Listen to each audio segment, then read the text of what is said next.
Okay, we're cooking with gas. I'm so excited to get started. So excited to welcome you all here today. Thank you for tuning in.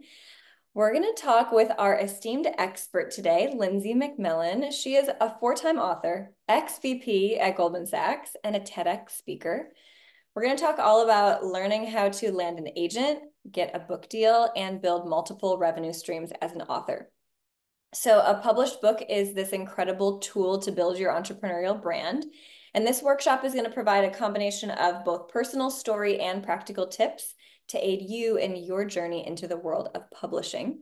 So, since leaving her corporate job as VP at Goldman Sachs, Lindsay has signed four Big Five publishers, most recently with HarperCollins.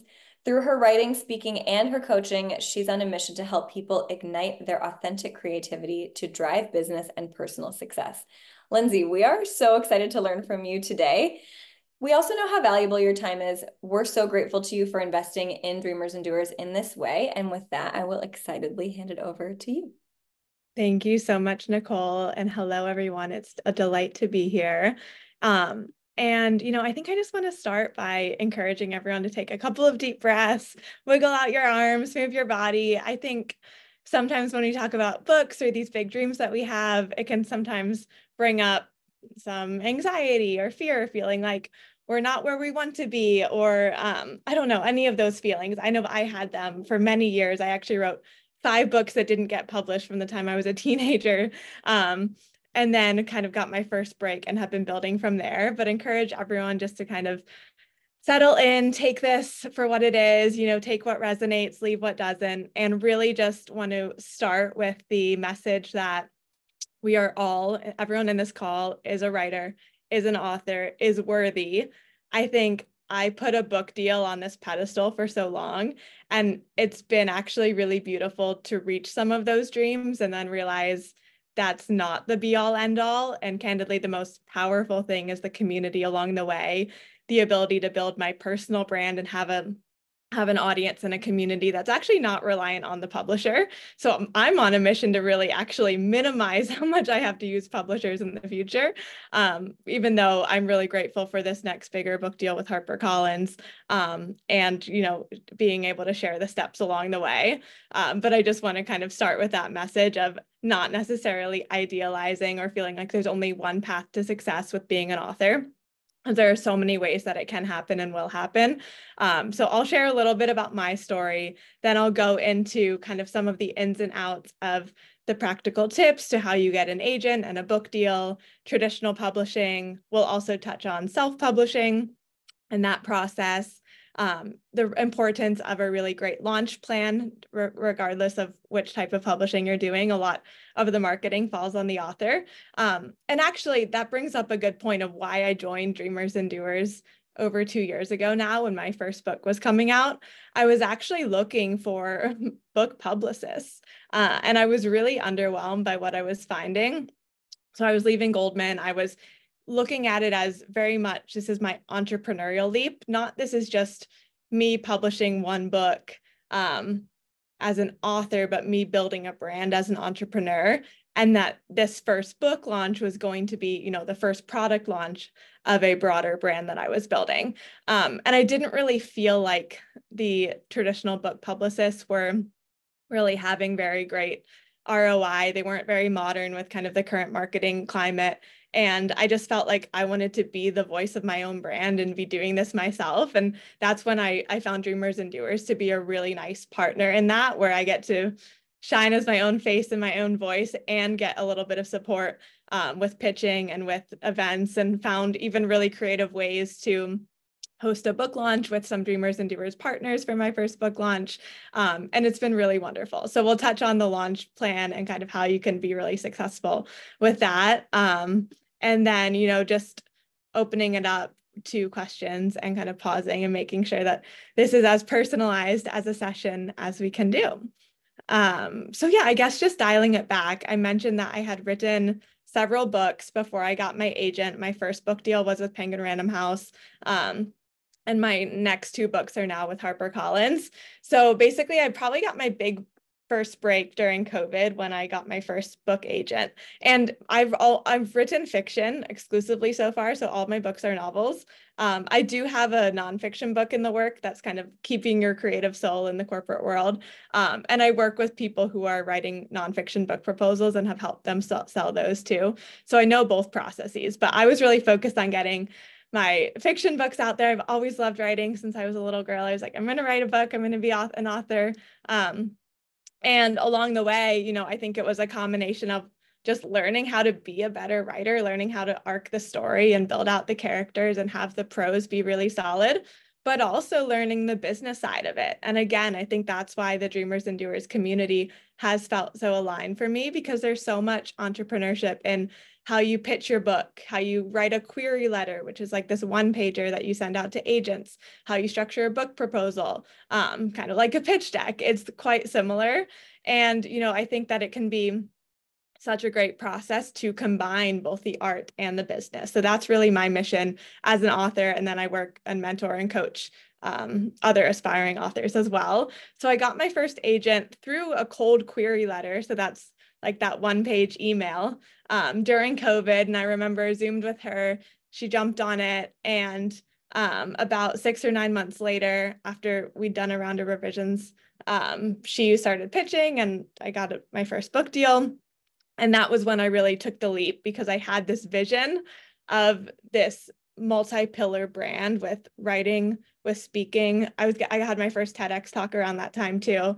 And I didn't actually anticipate coaching and mentoring. That kind of naturally happened as people were reaching out along the way. But all to say, like, I don't know what you're thinking of the context of what the book is going to bring to your brand, but I have found it to be a really helpful pillar that then can lead to also a lot of other opportunities and really a launch pad that further credentializes you.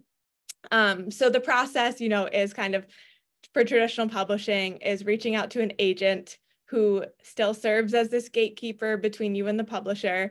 I tried to go without an agent because I was, again, like kind of this, you know, businesswoman, was like, why do I need an agent? I don't want to give away 15% of my royalties just for someone to basically, I don't know, kind of open a door. Like, I was like, can I just open the door on my own?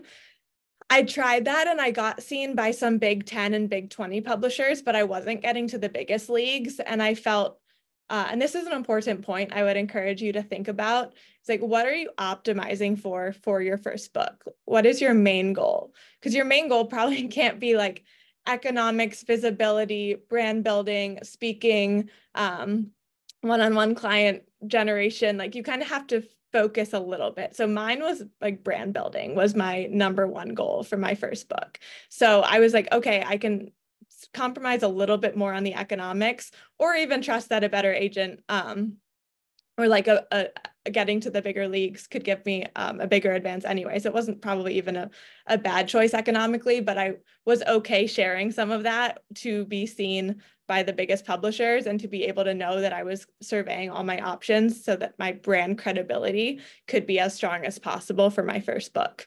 And again, I really wanted to pursue traditional publishing. And then if I couldn't get in, I felt like self-publishing could be a really great option. I also know people who start out wanting to self-publish first. This is, I think, a more suitable option, maybe when you already have an established brand and business and you might already have your audience, and then you can self-publish and sell directly into them. I was starting more from scratch, where I didn't really have my own brand or audience, and I'd very much been in this corporate world. So I felt like, again, it was going to give me the biggest credibility and brand boost to be able to have the backing of a bigger publisher. So I wanted to go through an agent and kind of go the more traditional route. And then let's see if there are any questions that come in, just drop them in and we can kind of weave them in throughout, and then I'll pause at the end too.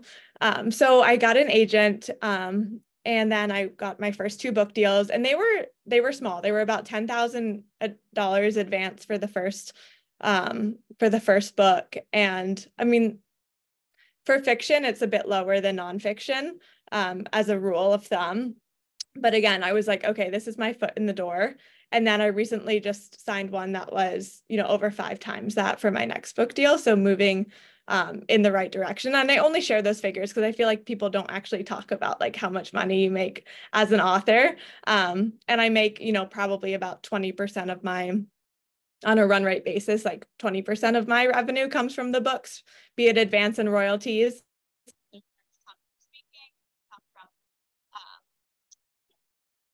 Your audio dropped. Let's see. Lindsay, it dropped for a second, but and then I felt like I heard it again. Am I here? Oh yeah, I can hear you. Okay, it said it switched to my AirPods, so I don't know why, but yeah, so I kind of, make maybe 20%-ish from the books themselves, and then speaking, consulting, coaching, and this portfolio career. But I was really focused on, for the first book, like getting in to the ecosystem and being able to then prove myself. And the publisher put in a little bit of marketing, but not a ton, because I was with one of the smaller imprints at Penguin. So I really knew I needed to match, or really outmatch, their energy and make a splash and be able to build towards the next one. And then, so I've had to go through a hard process of basically parting ways with my first agent, parting ways with my first publisher, and really just up-leveling my team all around to put me in the position to be really in the biggest leagues and continuing to move up. So it can definitely be difficult to, I guess one key theme is remembering that you are the one in the driver's seat, and that even if you have a team or an agent or a publisher, like, you should be the one calling the shots. And again, like, I think of it as I am the founder of my business, and the publishing world to an extent can very much exploit authors. Agents and publishers can very much try to tell you what to do, what not to do. I still face this now. And again, that's why I say the long term, having your own community where you can choose to use publishers or not is, I think, the best place to be. Okay, yeah. So how do you get an agent? So getting an agent, again, so you can, the standard way is you send them a query letter. So a query letter is like a one-pager, and there's very much an art and a science to it. Like, I've spent so many hundreds of hours on query letters. It is the thing you should spend the most time on, plus maybe your first chapter of your book or the first 5 pages of your proposal, because that's all people will look at. So a query letter is like the one-liner of your book. That's called the hook. Think of it as a log line for a movie. And then it's about a 200-word synopsis, and then it's about a 100-word author bio. The key questions you should answer in the author bio are, why are you the person to write this book? And especially for nonfiction, what is your platform? So what is your proven expertise? And that doesn't have to mean you have 20,000 followers on LinkedIn or whatever. It means, what is your established credibility? It will help more in nonfiction if you already have some kind of following or engagement or proof points. In fiction, you can get away a little bit more with going just on the quality of the writing. But if nonfiction, if you're trying to teach someone or establish that you're an expert in something, you need some proof points. And, it's also really helpful to do competitive analysis in that query letter. So you can say, readers of, X and Y will enjoy my take on, and help the agent frame it, right? Help the agent think about, what shelf is this going on in a bookstore? It's quite an old-fashioned question, because 70% of books aren't even sold in bookstores, but that is still how the industry operates, where they say, what shelf is this going on? What 3 comparative titles in the last 5 years have sold really well and that we can comp it to? And again, it's so businessy. And this is where I see a lot of authors really struggle, because they don't have that lens. And it can be really frustrating as an author if you're like, I have an amazing 300-page book and it's nuanced and it can't be boiled down to one line or one page. But that is really a practical tip. And I think that's why my first books didn't get published, was I didn't have a clear enough hook, and I didn't have a clear enough genre that it was put in. I was trying to blur lines and do something new, because I love to innovate. I think there's a stage in my writing career that I'll be able to do that more. And I've been able to now really learn kind of the rules to follow, so that ultimately I can break them and still have liberation within a genre, but much more have context for, what is the market and where is this going to sit? So after you do the query letter, This is where you basically get really good at online stalking, and literary agents are most active on X, Twitter, and I'm not active on there at all. I mostly Googled and read articles, and I mostly targeted, like, call it the top 10 to 50 agencies. And then I looked at all of their individual bios, because they all have like an About Us page on the agency. So for example, Trident is a big agency in New York, and you can find agents who represent like similar, they'll say what they're looking for, but I actually think the best way to find an agent that's aligned for yours is go to the back, go to the acknowledgement section of a book that is close to yours in some way, or is thematically or prosaically congruent to yours, and see that they'll always acknowledge who their agent is on like the first page of the acknowledgments in the back of the book. And then that also gives you a really nice hook. So it's not really it's not as much of a cold email when you say, hi, I saw you represented this title, and I really thought you could be a good fit for my book that builds on this theme of women in leadership, or whatever it is. So definitely leverage the acknowledgement sections of books to come up like with your list of 5 to 10. And then I would batch it. So I wouldn't go to your top 50 agents all at once. I would go to 5 at a time and then see, are you getting any bites? Are you getting any feedback? I found getting an agent the hardest part of the process. So I'm now with one of the big agencies, Janklow and Nesbitt in New York. My first agent was more of a one-woman show, and she had been at a big agency, but went out to start her own thing. And she was really hungry and eager and like put in the time to actually read my work.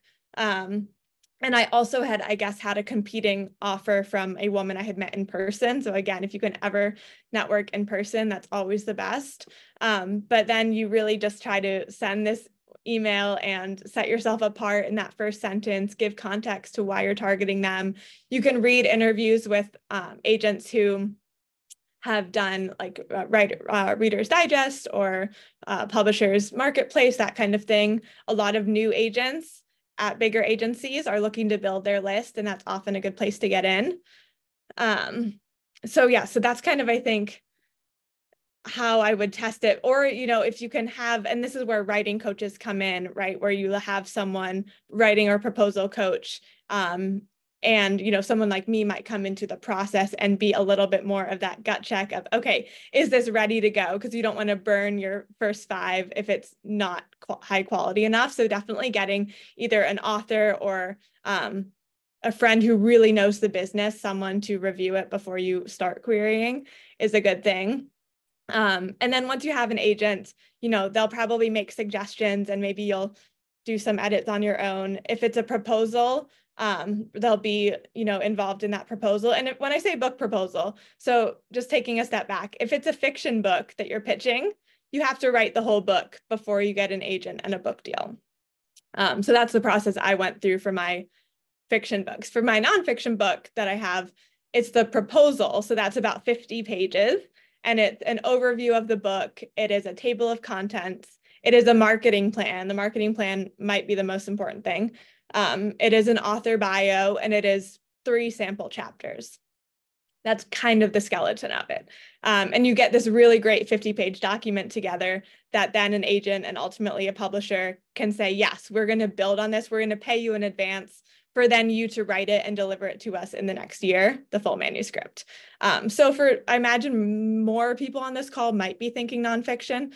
If it's really alignment with your business, maybe not, but I think that's a really good thing to know, because a lot of people who want to write a nonfiction book start diving into the manuscript when really the best place to start is that proposal. And then that's something that you can, send to an agent who then gets in there, helps you make edits and shape it, and then sends it to editors at publishing houses. So you're not just pitching HarperCollins, you're pitching editors at a specific imprint or a specific division of HarperCollins. And, my agent will share my list of, here are the first 10 that we're going to target. For my first book deal, we had to go to the second list. So we had the first 10, we weren't getting bites, and then we went to the next 10. For my current third and fourth book deals, we got it on the first round. But that's kind of the anxiety producing process when you know your agent is submitting it and it's out there, but you can't really do anything about it and you get rejected still. But then hopefully, you know, at the right time, you connect with that editor who really sees this and wants to shepherd it in. So that's, again, a little bit of that traditional publishing process. If there are questions, yeah, please keep putting them in the chat. I do want to touch on self-publishing because this is something I think it's just going to keep continuing to grow. I think it can be a great avenue. I really do want to self-publish some of my works. I'm actually thinking of self-publishing some poetry collections because I also write poetry and short stories. And the traditional publishing industry is not as into poetry. So I feel like there's more space for me to just market it in a clever, digestible way and self-publishing. And I might do some business books in self-publishing as well as I continue to build my own brand. But self-publishing, the pros of it are you have full creative control. You own your own work. This really bothers me about traditional publishing is that I do not own my own work. It's the Taylor Swift Masters thing. I guess like I feel like I should be owning my own work. But it is kind of, you know, a necessary evil for that traditional part of the process. So self-publishing, you own your own work, you have more creative control. It's a lot faster speed to market. So a traditional book deal, I just signed my last book deal 3 weeks ago and it's coming out next summer, which is very fast in the publishing world, versus most of the time it's 2 years after you sign a book deal. And this book was already fully done and it's still over a year. So with self-publishing, you can publish within 6 months, really, probably. You do really want to make sure that the quality is really, really high. I see a lot of friends and clients, they'll like try to hire an editor who's not a great editor. Like they might be fine for a line. Oh, thank you. Thank you, Catalina. They might be fine for like a line editing or the smaller things, but you really want someone to be your partner in understanding the arc of the whole story and how you're bringing each piece to life and helping your voice come through. So I think number one, if you self-publish, make sure you have the resources or invest in the resources to help the manuscript be as amazing as you can and supplement, right? You're not getting an agent to weigh in and go deep into the book with you. You're not getting an editor at a big publisher to do that. So you have to make sure that you fill that gap and not just rely on your own proofreading. As I have written, I guess, like 8 books now, and I certainly cannot rely on my own judgment all the time. It's so helpful to get other feedback. And then I think the other thing is, you know, with self-publishing, making sure that if you are more entrepreneurial, you partner with a graphic designer that you can find on Upwork, someone to format the manuscript. And then Amazon has a really easy way to just like you upload the PDF of the cover and it gives you your ISBN number and you pick your launch date. And there, you know, it's definitely can be a great path. There are also tools. For example, there's something called BookBub that is a really great resource if you're self-publishing. They do discount your book, but if you're looking, again, think about what you're optimizing for. If you're optimizing for economics, it might not be the best because they'll offer your book at like $1.99 and they'll blast it out to this massive email list, but it will help you get sales. So if you're trying to like reach, for example, a USA Today bestseller list, you can do that self-publishing. You can't reach the New York Times, but that list is rigged anyway. Even if you're from a big publisher and sell enough copies, you probably won't reach that. Or in my experience, I haven't yet, even when I've sold the threshold that should be on it from a big publisher. So there's no guarantee with the New York Times, at least like a USA Today or some of the smaller bestseller lists. If you actually sell 5,000, 10,000 copies in the first week, you can hit it if you self-publish it. So I think it, again, kind of comes down to then this launch plan. How are you going to launch this? And if you have a great launch plan, I don't think it actually matters that much if you traditionally publish it or self-publish it. Sure, if you traditionally publish it and you have a big 5 publisher, they're going to give you a little bit more marketing support. You're going to get from the literary side of things, more of those highbrow literary reviews. So, right, my books are reviewed by something called Kirkus, which is this industry standard reviewer, Publishers Weekly, kind of all of these national and regional reviewers. those don't really translate into sales. It's, again, kind of an ego thing, to be honest. Where I have found the biggest advantage to be a Big Five publisher is when I go to pitch for book launch events, for speaking tour events, and just broader speaking events throughout the year, not even around the launch. Sometimes it gives you a little bit better punch of credibility. But if you can have a great self-published launch and you line up your own book tour, which again, I did a lot of anyway, but you line up your own creative book tour, you can have a pre-order campaign. Any pre-orders are counted during week 1 sales. So if you're self-publishing, you can still push pre-orders the month or 2 before. You can hit a certain number of sales targets. You can be at the top of Amazon or even the top of barnesandnoble.com. And you can have, really great success and selling points that can then continue to help you build your brand, generate leads, generate clients. The average person doesn't really know if it's self-published or not, unless the quality is quite poor, as in the cover really doesn't look good, or you're reading it and there are typos. If you really have an attention to detail, you can self-publish it and have a really high professionalism with it. There's also a third category. So we've talked about traditional publishing, going the agent and the book deal, self-publishing, doing it all on your own. And hybrid publishing is this new middle that is growing. I've definitely seen people do it effectively. However, I will say hybrid publishers, basically, like, you pay them, call it $5,000, and they handle the logistics of your book. So they'll maybe give you an editor, or they'll handle the formatting. They'll help you design the cover. I think my friends and clients that have self-published and put in 100% effort have gotten better results than those who have just kind of handed it off to the hybrid publisher and expected them to do it. If you just want a book in your hands and you feel like you want to just get it out as fast as possible, hybrid publishing is good. And there are, I'm sure, good hybrid publishers. I just haven't been personally overwhelmingly impressed by like the quality of the cover design. They don't really do anything with the marketing anyway. It's more of just for people who feel overwhelmed by the process. Yes, it is called BookBub. It's one word. I'll put it in the chat. If you Google that, you should see. So yeah, that is another option that I would have as part of your diligence process, just Googling and reading a little bit more about hybrid publishing. The advantages there are it's more of someone who's guiding you through a self-publishing process, basically. If you don't do that and you are self-published, then just make sure that you have resources and people that you can turn to help you through the process. But I think you still do have the ability to have the wow factor with your book and the cover design a little bit more than if you do a hybrid publisher, they send you like 3 or 4 cover designs and you kind of pick from there, versus you actually getting to work with a graphic designer or something like that.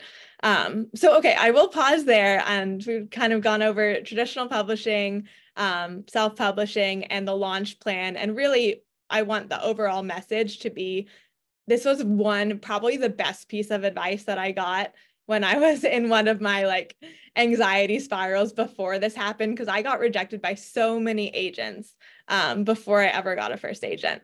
And this person said to me, picture 5 paths to getting your book out into the world, or, even 5 paths to whatever your goal is. And it's so liberating because you realize there is not one right path.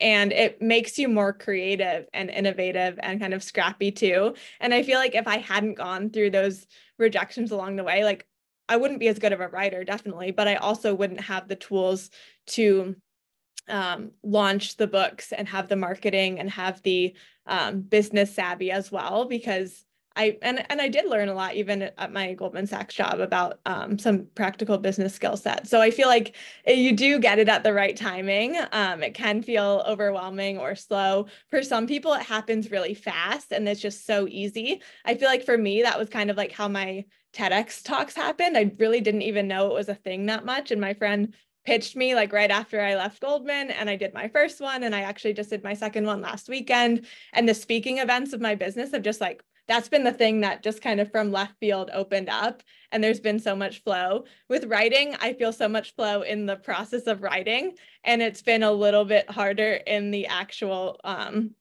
breaking in, and especially to get that first agent and that first book deal. Now it's a little bit more momentum carrying it, but I just want to say, don't feel discouraged if it does take a few tries and a few takes, and, feel really convicted in your why and in your message. That I can tell all of you ladies here have beautiful messages, beautiful businesses, beautiful, new paradigm thinking for how we can be shaping our lives and our leadership, for maybe creative sci-fi novels, for maybe romance novels, whatever is kind of on your heart. There is a reason that you are feeling so passionate about it to be in this call. And I just want to encourage you to never quit on that voice, and to surround yourself with those resources and with those mirrors who are going to encourage you along the way, because there will be a lot of times that I thought of kind of just quitting on myself, and can see now,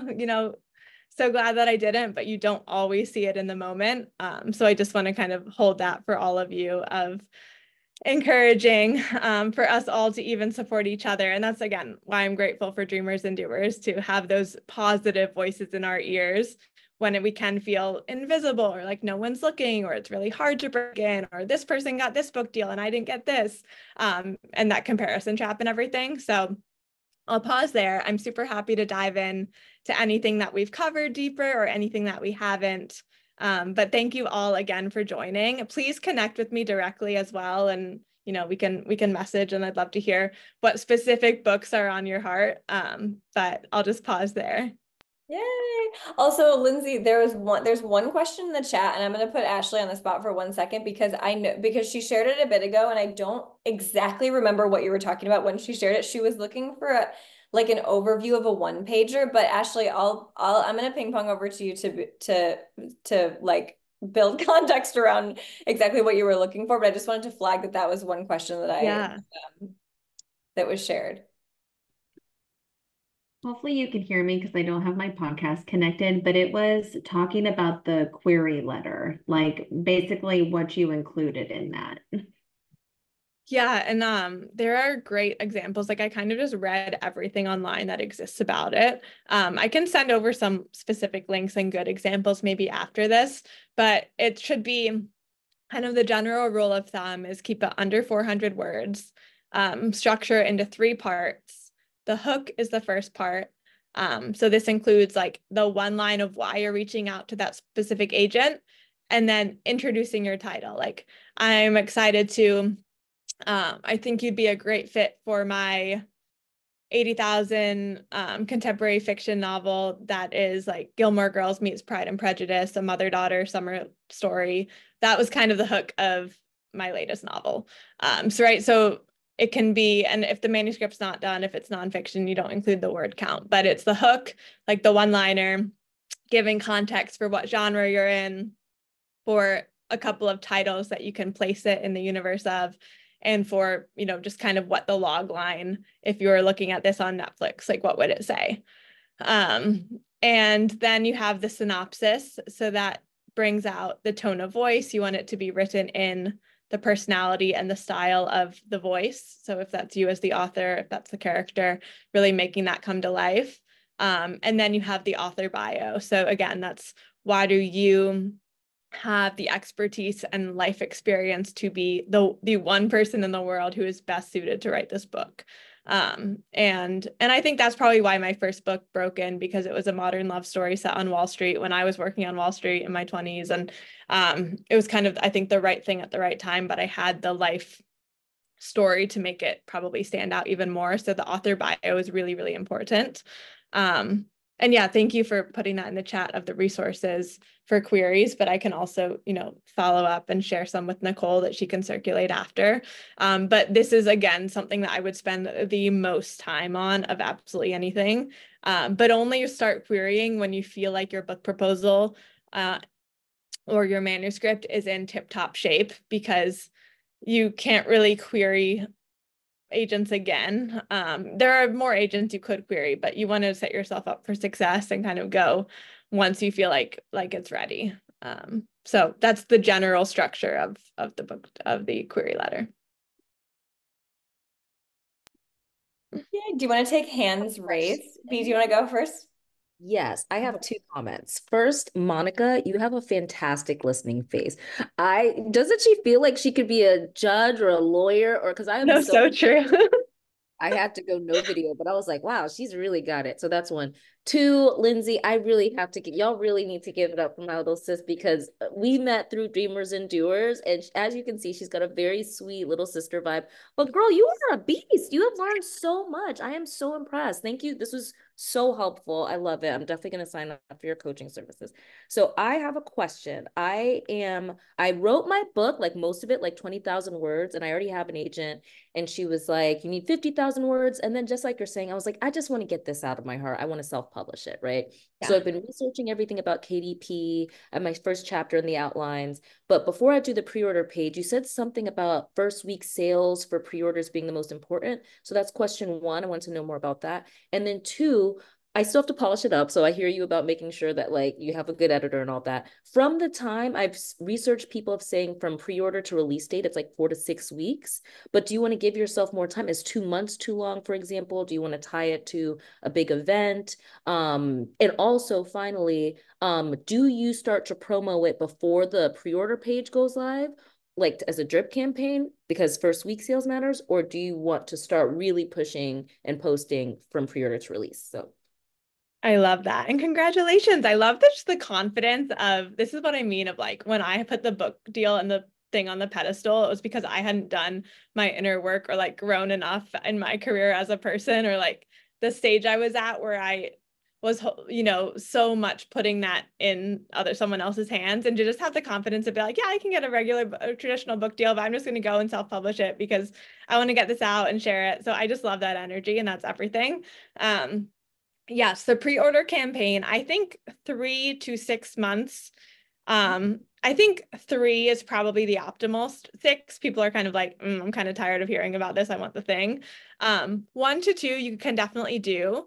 For a first one, I just might give yourself a little bit more time, because why not just build in a little bit of buffer? I would not start promoting it though until you do have the pre-order page. So what I mean by pre-order sales count to week 1. And again, you don't have to be trying to hit a certain number of books in your first week. I think it's very much like a book industry thing to do, whereas true success of a book and a movement that you're bringing into the world is the longevity and is the continuation of it actually growing month over month.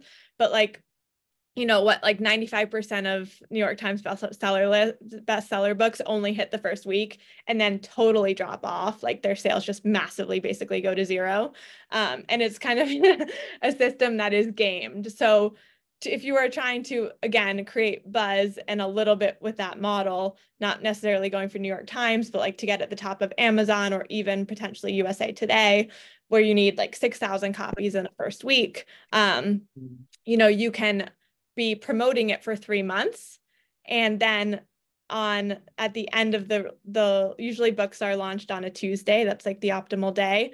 It's the standard day. And then at Sunday, all of the books, from that first week and then from the 3-month pre-order campaign are counted in week 1. Oh. So you see them all listed. So then, those are all going into your first week numbers. Whereas if you're trying to hit a list later on, and then you have to generate all of that only within 7 days. So it's a personal preference. I think giving people at least a month or 2 to kind of have it be teased, but then to feel like they can go and actually put it in their shopping cart and, offer to do signed pre-orders is a really clever thing, or like partner with a bookstore. If you order from this local indie bookstore, in Brooklyn, this is where your signed pre-orders will go. And books you can get in bookstores, even if you self-publish. You just have to be your own sales agent. You just have to walk in and introduce yourself and like make a case for it. But you obviously will do that because you're you. But everyone here on this call has that credibility and energy. So yes, I think I would think of it as, I'd probably give yourself 3 months. You could rush it and do it faster. But that's, I guess, my 2 cents for the launch campaign. And then also on the flip side, thinking of it as 3 months after. So I see a lot of people make the mistake. It's very much an author writer thing where it's like, yay, it's launch day. I did it. And you sit back and you just like go back into your cave and you're like, I've been promoting myself for 3 months. It's been so awkward. I can now retreat and retire and go to my cabin. And I get it. I get that appeal because who doesn't love a good retreat in a cabin? But like the whole thing of when we launch a product as an entrepreneur is that's day one. And like that's when you actually build. And that's what I mean. I actually would give less credence to week one numbers and more to actually the momentum of the first 3 months that your book is out and staggering launch events throughout that, staggering your social media posts throughout that to give it that longevity and that genuine momentum. So it's not just a quick flash and then done. But I'm so excited for it. I'll chat with you more about it after. Thank you. Brittany, do you want to go with your question? Yeah, sure. I had put it in the chat, but then I was like, I'll raise my hand. Hi, Lindsay. It's nice to meet you. This has been really great to hear your story. I feel like I've been trying to learn a lot thus far. I was the one who shared some of the stuff about queries. Like I'm further in just my learning journey, but like aspiring very much to the life you're living. So it's just awesome to hear you talk about it. I would love to hear more about how you've built your brand and entrepreneurship with your book. Specifically, like curious, how much was your intentional effort versus what opened up because you published? And the context is, so I'm starting nonfiction. The dream would be to get to fiction one day, but I have an idea of, the book I'm working on. I have my draft proposal, but I actually paused a little bit because I wanted to have a better author platform. And so I've been working on building up like my own brand and the stuff I would want to make is like an online course. I've been working on that now. But it was, you could go either way. And so I'm just kind of curious what that journey was like for you and how you navigated that to get to where you are from the entrepreneurship side of it. Yeah, thank you, Brittany, and congrats. I think that also shows really great strategic thinking of having it be a disciplined process rather than just that impatient, desperate energy that I know my younger version was in a little bit. We're just wanting to be as fast as possible and to really build it up in a disciplined way, especially for nonfiction, like you're saying, because it will be really helpful. Personally, like I found LinkedIn to be far and away my best social channel. I have like 5,000 followers. I have more followers on Instagram, but I find the quality, like I've gotten speaking TEDx events, a speaking agent from LinkedIn. I've gotten a bunch of partnerships, people like clients, like that's actually how the coaching side of my business happened because a lot of other people wanted to publish books or break in, or they were working corporate jobs and wanting to start their own business. So I think like finding the one social channel that feels really connected to you and where you feel like you can actually establish yourself. And again, it's less about even the numbers. Like even when you're pitching for book deals, it's less about like, I have 100,000 followers, and it's more about the engagement, right? And actually showing that you have a community and even 1,000 people who are actually really going to care about this. And so, yeah, I would say I'm curious kind of if you feel like you have a social platform that resonates the most with you, or a podcast or whatever it is. But I would say like having one piece of social media proof is probably the most helpful. And then I think, where mine really started after the kind of the vision I had, I guess, when I left Goldman was doing books. It was doing, I guess, speaking when that started opening up. And then it was kind of throwing paint on the wall and seeing what stuck. And, I think I did a lot of things, like even corporate consulting clients. Like I'm in London doing a corporate consulting project this summer, but I've really been scaling down that side of my business to make more space for one-on-one and group cohort coaching, my own books, and speaking. Speaking by far is the most lucrative of all of my activities right now. And then, I've probably done some things that I haven't carried on with. I guess more just like true like brand partnership, influencer stuff. I've kind of tested with that a little bit, but I find again, like I'm trying to really build just my own community so I'm less dependent on other partners. And yeah, so I would say it was kind of like the books being the launch pad, really probably to getting me in the right rooms with people who could then become my advocates and then suggest me to go speak at this conference or put me in touch with their speaking agent.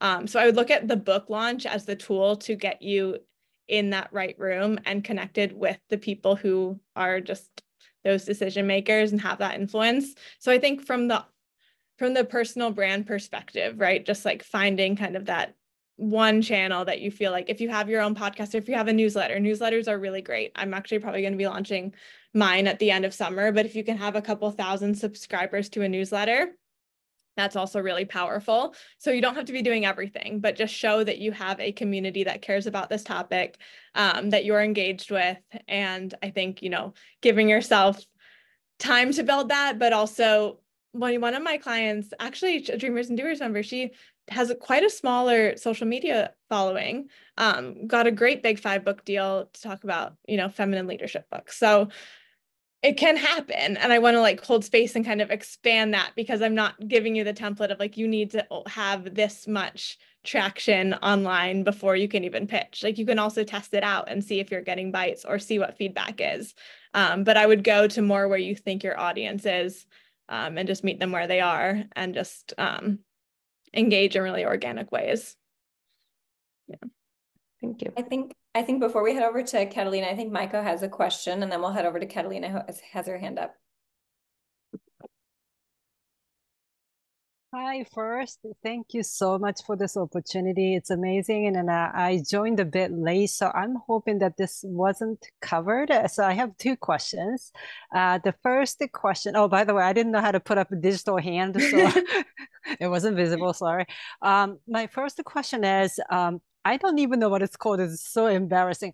Is it acknowledgement, or, where you would have like 3 or 4 people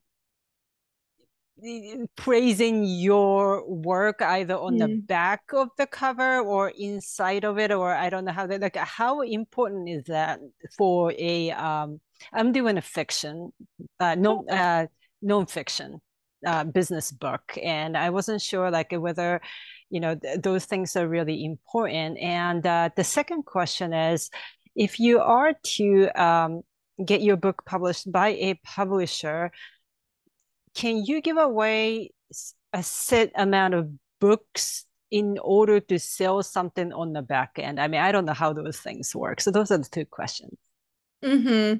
Yeah, thank you for that. And it's so great to connect. Yeah, so I think on the first one, they're called blurbs. If someone blurbs your book, they mean nothing unless you get, I've even known people who get Emily Henry or Jodi Picoult or Ariana Huffington, and they don't translate to sales really at all, maybe unless it's like Michelle Obama. But I wouldn't worry about it. I think it's one of those snooty industry things that they think every book needs to have a blurb. Like my publishers, it's very much like I'll scratch your back, you scratch mine in the publisher world, where it's like, oh, we have these authors within our publisher, so like I'll blurb someone's book and they blurb my book, or like it's this weird kind of thing that honestly I don't think you should worry about. If you can get something, that's great, but I think that's gravy. I would not sweat it or have that be where you focus your time. Like if you happen to have this amazing connection, absolutely use them, but I wouldn't worry too much about it. The cover design itself matters a lot more than if you see the little thing. And on the second point, remind me the second part. So if you were to go through a traditional publisher The pricing, to publish it, yeah. and like sometimes you may want to like buy a set of copies up front to give away, but in hopes of selling something else on the back end. So, like giving away books, but that once you sign up for it, it'll take you to the next page potentially and say, hey, if you like the book, do you want to sign, book a call, or, like, sign up for this cohort, or, what have you. I know some people do that. I just don't know the mechanics of like whether some publisher don't want you to do that, or, that's not a problem. That sounds very innovative and entrepreneurial. So let's say that probably the big publishers don't let me do that. I I'm not able to set the price of my books. I am not able to set discounts. I am not able to bundle my books. What I am able to do is be like, pre-orders have a signed copy. That's basically it. A lot of the really innovative strategies are from people who self-publish. So again, that's an advantage you have.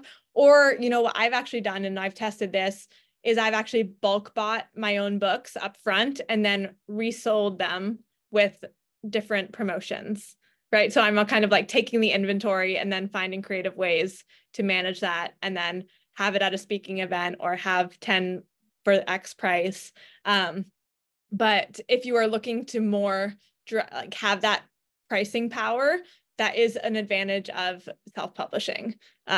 But again, like for traditional publishing, once you get through the first wave too, and once the book is out, sometimes you can work with the publisher more on, hey, I want to do this, but they never want to discount your book up front or give much. At least that's my experience with working with the big publishers. It's an area that you have to kind of just, and they pick whether it's like a hardcover or a soft cover and all of that stuff. They'll actually pick your title and your cover too. Like you don't technically have final control over any of that, which is kind of wild. And I didn't know that beforehand. So again, pros and cons. I'm really glad I've gone traditional publishing for this point, and I can also see a massive opportunity for self-publishing, and candidly probably where I want to go more long-term once I have that audience even more ingrained. Yeah. I'd like to get my book bought by universities. Can I include this in my marketing plan? Definitely, yeah. So I do a ton of university talks, and I'll just have them buy, like 300 copies in lieu of a speaking fee. That's how I do it. But I don't, and to include it in the marketing plan, that will help, but it will help more if you can actually get agreements, or if you've already had proof points, if you've already spoken at 20 universities. A lot of people will put in their marketing plan this type of thing if they see bulk purchases from companies or universities, but dialing it back, and actually if you can have probably not a contractual agreement yet, but at least a verbal agreement, or at least some niche of, like, I partner with a ton of women in business organizations, women in business clubs at universities, and then they'll get like the business department to pay their fee, or they'll get the alumni to chip in and buy copies and like cover the speaker fee. I found universities to be amazing. The speaking fee is slightly lower than corporations. Like if I'll do a creativity workshop at a company, that's usually a bigger price. But I think universities are great, and that's definitely a great thing to include in the marketing plan. I'm trying to think of other things for the marketing plan. So definitely social channels, definitely in-person events, conferences, partnerships,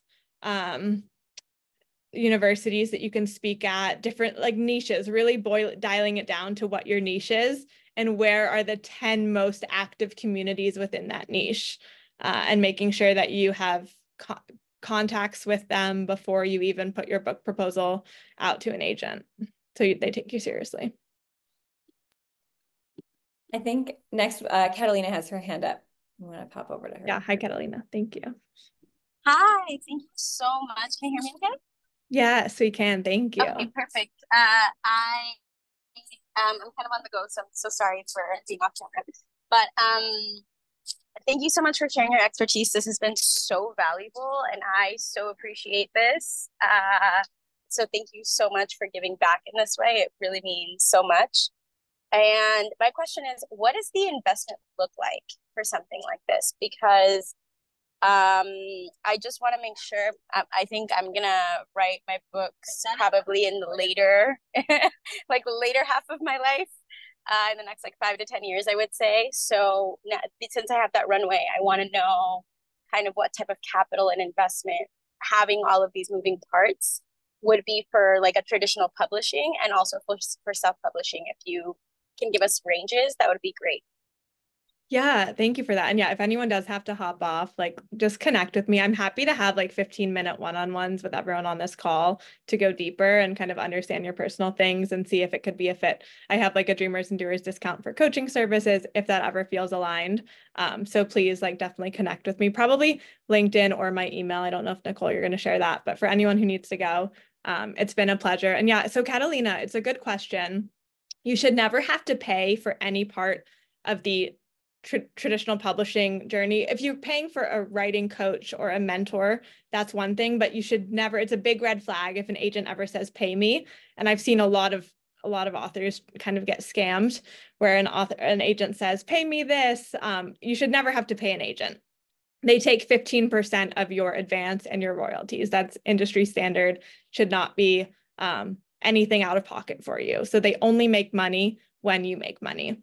The publisher as well, they pay you in advance, right? So an advance can range from $5,000 to $50,000 usually for a first book, maybe $100,000 if you have a really strong platform.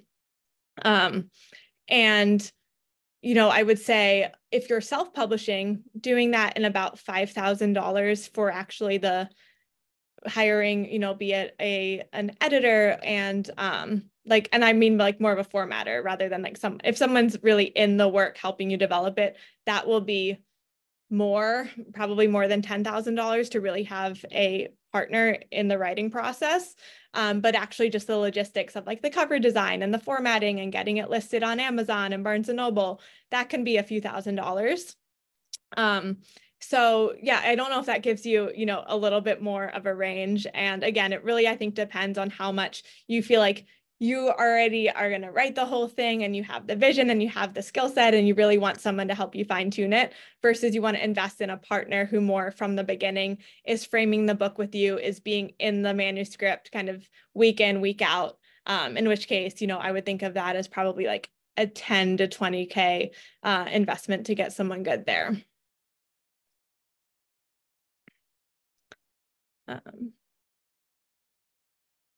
Does that help, Catalina, or is there any follow-up there? No, that helps so much. Thank you so much, because I've gotten approached once by a publishing company to write something, and they were asking me to pay up front. I was like, this seems strange. So I just wanted to see and kind of like the breakdown. And just to confirm, you said like an editor would be about like 10 to 20K, you said, yeah? Yeah, I mean, it depends if they're coming in earlier on and they're like on a monthly basis with you for a year or two, it could be more. If you kind of have the manuscript and then they're helping revise, it would be a little less. But typically like book coaches will charge between like 1,500-ish and 3K-ish for a month. And those are the ones that are, and Willow, I see you have that in the comment section, like those are ones who are really in it with you. So there's a range. I'm more on the lower end because coaching is not my main income stream. I like doing it, but I really like, I only work with 3 to 4 authors at a time, and I just really enjoy the process and being a part of the journey. Some people really like can pay a lot for that, and candidly, there's not as much payoff. Sometimes you can put a lot in upfront, but until you have the agent and the book deal, or until you have decided to self-publish and you have an actual plan, I encourage you to kind of go in and test the waters with a book coach, make sure that they're aligned with you, and don't just like throw a ton of money down for a year and then realize that you're not any closer. So that's kind of why I caveat that, even though I do help people with that. But like, I know there are some hiccups along the way of a lot of my friends and clients who have worked with a book coach under the illusion that will get them a book agent or a book deal, and it has not. So I try to like under promise and over deliver a little more. But yeah, so that's kind of the basis of a book coach is a frequent part of the process. I did not hire one. I did it on my own just through reading everything. And I took writing workshops in New York. I studied creative writing at undergraduate. And I just carved out time every day myself. But I do think having support is really helpful and can accelerate the process. And I see Alan has her hand up too. Hi, I just had a quick question. I'm looking to publish something pretty niche, and I didn't know if it's worth it to even look towards getting a big publishing house, or if you're in that sort of very niche window, does it make more sense to just self-publish? So niche can be great. I don't know exactly kind of what niche you're referring to, but niche is not a bad thing. For context, like most books sell under 3,000 copies, right? So if you can actually get to 5 to 10K of books, which, mine have been able to kind of significantly surpass that, but like you don't need a massive audience to get people's attention. Like if they look at it and they say, we think we can sell 5K of these books, you're probably going to you can get a book deal. It might be on the lower side and a smaller advance, but I wouldn't opt out just because there's a niche. In many ways, niches can actually have a more rabid fan base and a more rabid audience that cares about it. And the number one marketing tool for books is word of mouth recommendation. So if someone who's really passionate about it recommends it to 3 people who are in that little niche, or, you can be in a more, a smaller but very engaged corner of the internet, I wouldn't rule yourself out for that. I would more ask yourself the questions of, why do you want to publish this book? What is the message? Who do you want it to reach? How do you want this to build your business? And, if you feel like your plan A is to get an agent and a book deal, why not pursue that? And if you're getting feedback that it's not a fit, then you can always go self-publishing. But I wouldn't let yourself I wouldn't talk yourself out of that, because niches can be really good.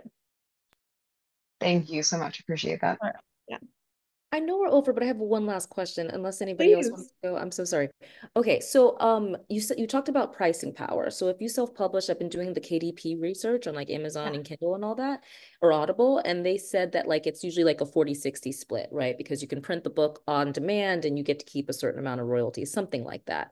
But you also mentioned that on BookBub that they'll send to a bunch of people for like $1.99 or something. So is it bad if you list your book on Amazon for like $15-$20, but then it gets released on BookBub or USA Today readers for like $2? Like, how does that? That's not bad. Like, and I've done the math because I'm for a future book, right? Like I've very much diligenced the BookBub process, and I will use them because I care a little bit more for me about like the splashier first book or like the first week sales and credentials, and then I trust that it's going to sell enough at the full price that it will also benefit. I don't think that's a bad thing at all. People don't know that you've discounted it. It goes to a BookBub readership of many, I think hundreds of thousands. And I can send around the website too. Like you can actually see how many in your category of nonfiction or leadership or women's fiction, like how many downloads, so how many sales they typically get for it. So one thing that's consistent is I really like the data, right? I like bringing business skills into this, and traditional publishing, you don't get much data. I only see my sales 2 times a year. I actually know one of my clients like decided not to traditionally publish simply because of that. So she wanted to be able to have Instagram and LinkedIn ads and see the correlation factors between how those were working and how the sales work. You cannot do that. It is a wild, archaic industry in that sense. So yes, I would say, look, if you want to do a BookBub and they discount it to $1.99, but then you're able to keep it at $16 on Amazon, I think that could be like a nice strategy. Yeah. Oh my gosh. Lindsay, are you kidding? This was so wonderful, so jam-packed, so thorough, so helpful. You're amazing. Thank you so much for just like taking the time and extra time to share all the ins and outs and the background and the context and all of the intricate details. It's so inspiring. I know that everybody has written into the chat sharing all of their feedback and sharing how helpful this has been, but just want to echo that and major appreciation for your time and energy today. So amazing. Thank you. And thank you all for showing up and asking wonderful questions. It's wonderful to be in this room with all of you. No, it really is. Thank you, Nicole, and thank you, everyone. And like I said, I know this is a lot of information. I'm basically 12 years of writing books, pitching agents, and only the last 3 years of getting an actual book deal. But this has been what I've been living and breathing for over a decade now. So it can be a lot to absorb. I hope that this meets you kind of where you're at of piquing interest or giving you more of the practical tools if you're farther along. But I truly mean it. Like, let's schedule 15-minute one-on-ones with all of you. Like, I would love to do that. And, you know, we can go from there if, you know, you're looking for the coaching services or just a positive voice, or me to just, you know, comment on your LinkedIn post and cheer you up, which I will do, you know, for all of you anyway. But I'm, you know, just very passionate about this topic and helping us get our books into the world, helping us get our voice into the world, because that's the key thing, right? So I am your cheerleader, and thank you, Nicole, for organizing this tonight, and for all of you for making the time to join. Oh my gosh. We're so grateful to you. Thank you, Lindsay. Thank you all for showing up. Have a wonderful rest of your week. Please ping me with any Dreamers and Doers questions, or if you need help getting in touch with Lindsay. It was great to see all of you. Have a Thank you wonderful so rest of your much. day. Bye. Bye, everyone. So good.